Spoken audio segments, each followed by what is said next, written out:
Hi, everyone. Thanks again for joining us for another episode of the Daily BizLink. Stacie Mallen is back, and today we're talking about the next 30 days. Let's do some goal setting. So, Stacie, thanks for being here. Yeah, thank you.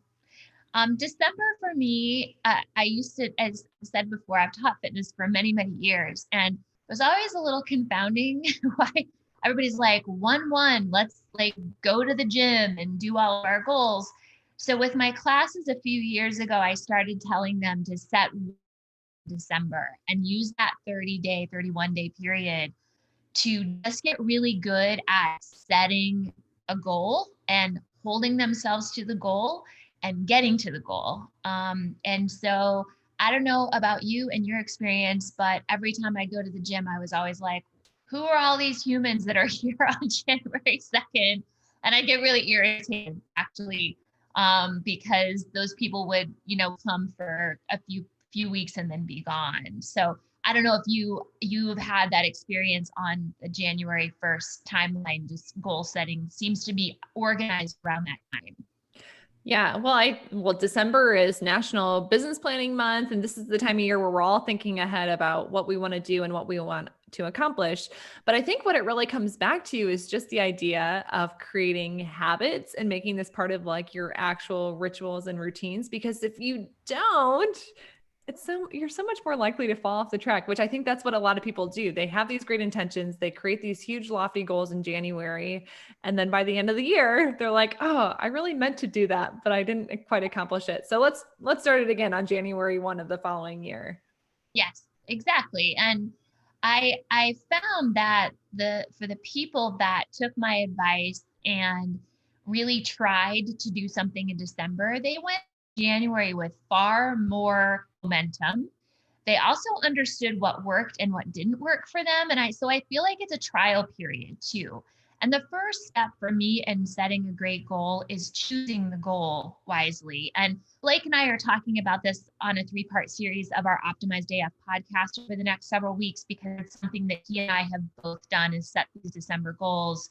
It's funny, I'd never known anybody that had done that. And then I talked to Blake, who's my co-host, and he actually does it too. So for us, it's some valuable lessons. And the first thing, your point, people set these really lofty, crazy goals, feel super disappointed when they fall off the wagon. So one thing to keep in mind is, yes, Christmas is going to happen and New Year's is going to happen, but those are one day of a 30-day period. So I think it's a good lesson of, yes, there's probably going to be a day or two where you're not perfect, and that's okay. So even when you go into January, the expectation that you're going to be 100% perfect. So choose something. So we talk about the pillars on the podcast, which are, is pillar career, to your point, Lindsay, on business planning month, what pillar for you? But I always start with a process of, how do I want to feel and what do I want to feel more of? So if you want to feel more energized, if you want to feel more connected, if you want to feel whatever, fill in the blank. So let's say we take, I want to feel more energized. That's in my health pillar. So what are the things that make me feel more energized? So then it's a process of, what have I done before that makes me feel energized? I drink a lot of water in a day. I get up and exercise in the morning. I eat more, whatever, take your pick, right? All the things. And then pick one of those things and pick a goal. So I think selection is just as important as anything else. And I think tying what you choose to how you want to feel more of is a really good way to get started.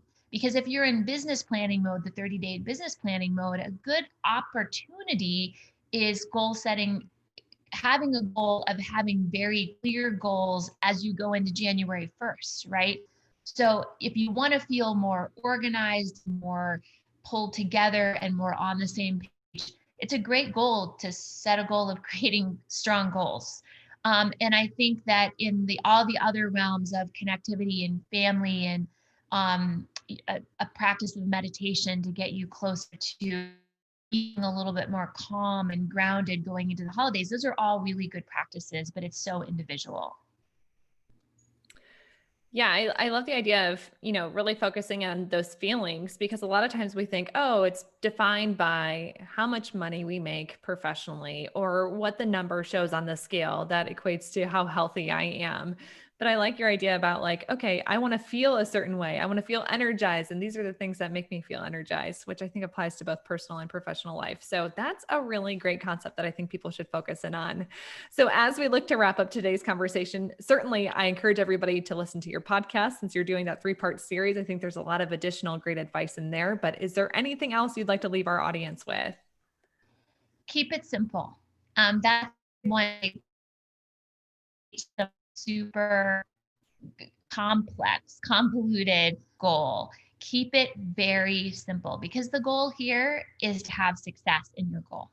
And so create a goal that you know you can be successful at, but maybe something you've done before that you'd like to replicate or something that's completely achievable. So I would just encourage you as you set this 30-day goal to keep it simple, keep it doable. It's not a time for reach goals so that your first goal, you fall off the wagon on day 2. And give yourself some grace when you have a family meal or whatever it is, you have a day that you're just not motivated, give yourself some grace on those days too, and know that's just part of the process. Awesome. Some great advice there. Well, Stacie, appreciate you being here with us today. Thank you.